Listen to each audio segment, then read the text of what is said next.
Всем привет на канале Спутниковое ТВ. Я уже делал обзоры на приставку Transpeed 6K. Вот она такая вот на AliExpress продается. Здесь две приставки, и они абсолютно разные. Внешний вид у них одинаковый, но на самом деле по факту продавец прислал мне. Я беру их не первый раз, не второй, я уже массу их заказывал. Но в этот раз продавец меня, можно сказать, обманул и прислал мне одну приставку.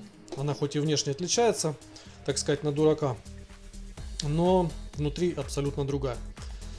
6К, которая на процессоре Allwinner H6, а какая из них на H6, сейчас я покажу, как определить. Полный обзор, настройка и все тесты у меня есть уже на канале. А вот и, кстати, она на 9-м андроиде. Или это, я даже сам так вот внешне не определю. Хотя можно определить следующим образом. Каким образом? Вот таким вот. Видите, здесь один синенький порт, а здесь два черных. Соответственно, это 3.0, а здесь все остальное 2.0. Вот это нижнее, это скорее всего 99%, что это 616 Allwinner и 10 Android. Так вот, он прислал с такой мыслью, что я как бы это не узнаю, либо же там не соображу, не знаю, с какой мыслью он прислал. Спор открыт, и он уже предлагает там частично возврат за это.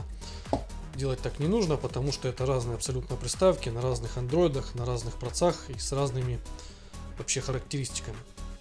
В чем отличие? Первое. Смотрите, вот здесь есть этикетка, на которой будет указано 616 Allwinner, 10 Android, соответственно 4.32 и Transpeed 6K.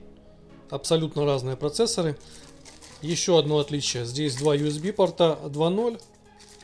Здесь же у нас один USB порт 3.0. В остальном здесь отличий нет по портам.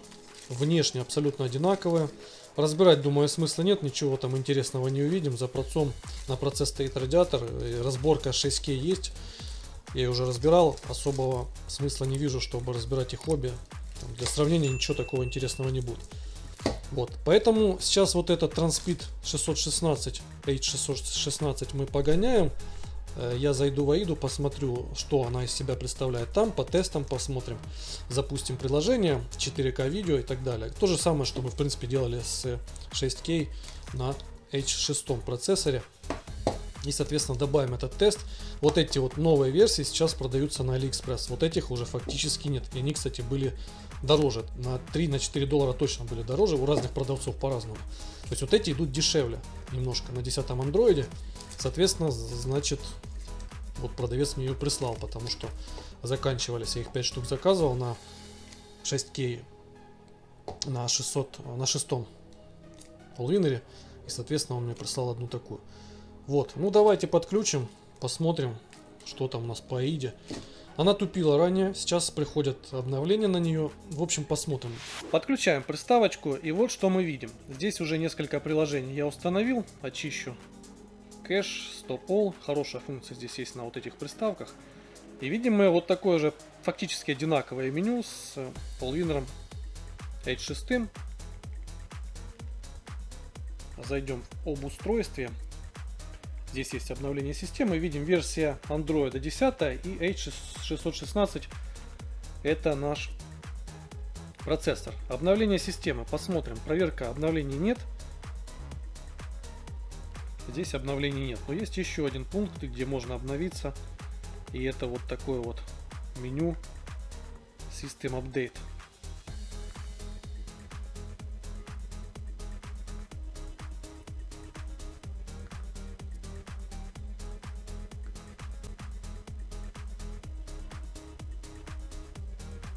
Видим, что здесь стоит последняя версия. Я брал где-то, наверное, с около 7-8 месяцев тому назад приставку. Она жутко тупила. И сейчас хочу проверить еще раз, как она будет работать. Но я могу сказать, что сразу уже даже по сравнению с той версией прошивки, которая стояла на предыдущей у меня приставке, вот этот вот вариант работает гораздо быстрее. Что-то, видимо, изменили в прошивке. Разрешим. Посмотрим тест Wi-Fi. Роутер ближний, который здесь стоит рядом со мной. Протестируем Wi-Fi соединение. Обычно это порядка 35-40 мегабит.